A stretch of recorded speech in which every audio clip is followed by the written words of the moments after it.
This video presents the paper, Won't You Think of Others? Interdependent Privacy in Smartphone App Permissions, authored by Maximilian Marsch and Jens Grossklags from the Technical University of Munich and Samir Patil from the University of Utah. The video is narrated by Morgan Brockman. In today's networked world, a user's smartphone often contains private information of others that the person interacts with via the device, giving rise to conceptualizing privacy as a multi-party, collaborative, or networked matter. Within this space, interdependent privacy captures situations in which the actions of one individual affect the privacy of other individuals, as is the case when one's user's decisions regarding app permissions can expose the information of other people and violate their privacy. For instance, when a user grants various access permissions to apps when asked, the information accessible to the apps can involve other parties besides the user who is making the decision to allow access. Modern smartphone operating systems allow apps to seek user permission to ask access to a variety of information and sensors, many of which can raise the issue of interdependent privacy. To understand whether users consider these issues when making app permission decisions on their smartphones, the paper investigated 3 research questions. Do individual users consider the privacy of others? Can consideration for the privacy of others be influenced by the presentation of visual cues that feature other people prior to making the decision? And do these matters vary by the type of permission? In this regard, this investigation focused on 3 specific permissions: calendar, contacts, and photos. For most users, all 3 of these permissions involve the information of other people. In addition, the 3 selected permissions pertain to data explicitly entered by users themselves, rather than data that is inferred or automatically logged. In other words, calendar, contact, and photo information is directly under the control of each user in terms of adding it to the device as well as sharing it with apps. Moreover, these permissions cover varying levels of privacy concerns, as people have reported low privacy concerns regarding calendar, medium regarding to contacts, and high concerns about photos. The study systematically varied the 3 permissions within a scenario involving a fictitious student named Thomas who is searching for an app, generating separate vignettes for each of the 3 permissions. The vignette was accompanied by a corresponding screenshot of the information connected to the shown permission. The scenario emphasized that if the permission is granted, the app will relay the information to the appmaker server. For each permission, there were 2 types of screenshots, one that contained no information about people, that is, the non-persons version, and one that contained information showing other people, that is, the persons version.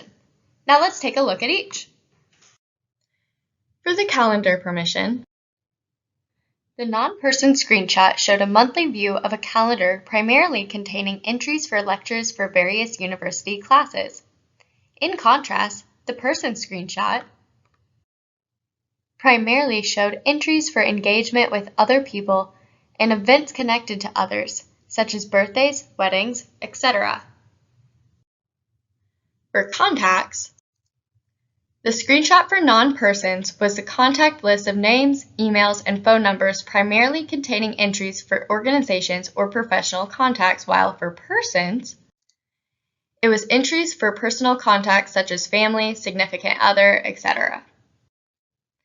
In the case of photos, the non-person screenshot showed a collection of photos of buildings, landmarks, and nature, and the person screenshot was a collection of photos of people engaged in various activities such as hiking, playing sports, eating, socializing, etc.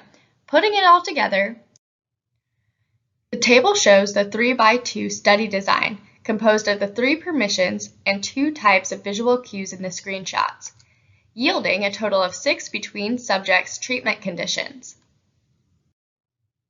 The study was implemented as an online questionnaire beginning with informed consent. Upon consent, participants were randomly assigned to one of the 6 between subject treatment conditions and shown the corresponding scenario vignette and screenshot. To ensure that participants had understood this scenario, the questionnaire contained 2 manipulation checks confirming that they had paid attention to the permission and the presented visual cue. Next, participants were asked to imagine themselves as Thomas and answer questions about Thomas's privacy, which is a proxy for privacy of self, followed by privacy for Thomas's friends, which is a proxy for privacy of others. Participants proceeded to indicate their decisions pertaining to app installation by assuming themselves to be Thomas. At the end, participants provided their own privacy concerns via standard scales from the literature along with their demographic information.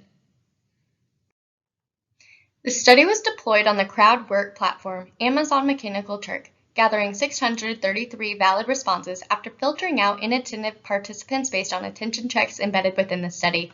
Participation was restricted to those based in the United States. The sample contained somewhat higher proportion of men compared to women. More than 90% of the participants had studied beyond high school, with nearly 3/4 of them falling in the 24 to 44 age range. More than 2/3 of the participants were Android users, and the rest were iOS.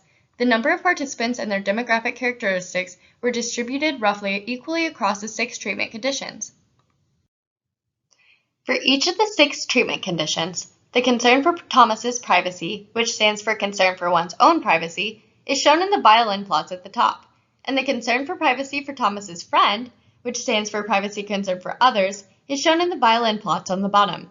ANOVA found that participants expressed statistically significantly lower privacy concerns for others, that is, Thomas's friends, than for themselves, that is, Thomas. The differences between the mean privacy concern for others and self were notably higher in the non-persons conditions compared to the persons conditions. Among the 3 permissions in the study, the concern for the privacy of others was statistically significantly lower for the calendar permission than that for contacts and photos. Focusing on the concern for others and comparing the non-persons conditions, in which participants saw visual cues that did not contain people, with the persons conditions, in which participants saw visual cues containing information of other people, it can be readily seen that concern for others increased substantially for calendar, contacts, and photos. All differences are statistically significant at the 0.001 level based on Mann-Whitney tests with Bonferroni corrections. These results showed that priming people with visual cues that contain other people can be effective for nudging them to give greater consideration to the privacy of others who might be affected by their app permission choices.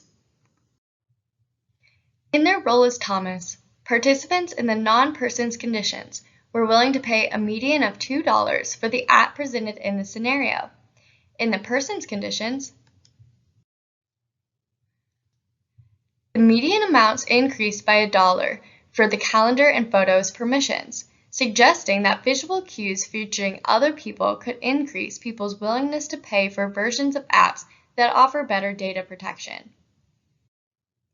The baseline privacy concern, as measured on a 5-point scale by responses pertaining to privacy sensitivity of the permission, comfort with access to the data covered by the permission, and intent to install the app that requires access to the permission, was statistically significantly different across the 3 permissions, as seen in the table showing the mean values for each, with higher values indicating higher privacy sensitivity, higher comfort, and greater installation intent, respectively. Access to contacts and photos invoked greater baseline privacy concerns compared to calendar access. However, the statistical differences across permissions did not hold when comparing them across the 3-person conditions, suggesting that baseline differences between permissions may be nullified when people are primed with privacy-evoking information, such as visual cues containing other people shown in the person's conditions. These results could be applied to improve user consideration of interdependent privacy in several ways, such as differentiating the UI/UX for those permissions that affect other people's privacy, using automated techniques to flag information containing data of other people, enabling users to select subsets of data for app access, and exploring the design space of people-based visuals for privacy nudges and alerts. The authors wish to thank the participants for the responses and acknowledge the financial support of the Bavarian Research Institute for Digital Transformation and the Bavarian State Ministry for Science and Art. In conclusion, smartphone users show lower concern for the privacy of others compared to their own, but can be primed to pay greater attention to interdependent privacy by using visual cues that feature other people within them. For additional detail on the results and corresponding statistical analyses, please refer to the paper available in the ACM Digital Library or reach out to the authors. Thank you for your attention.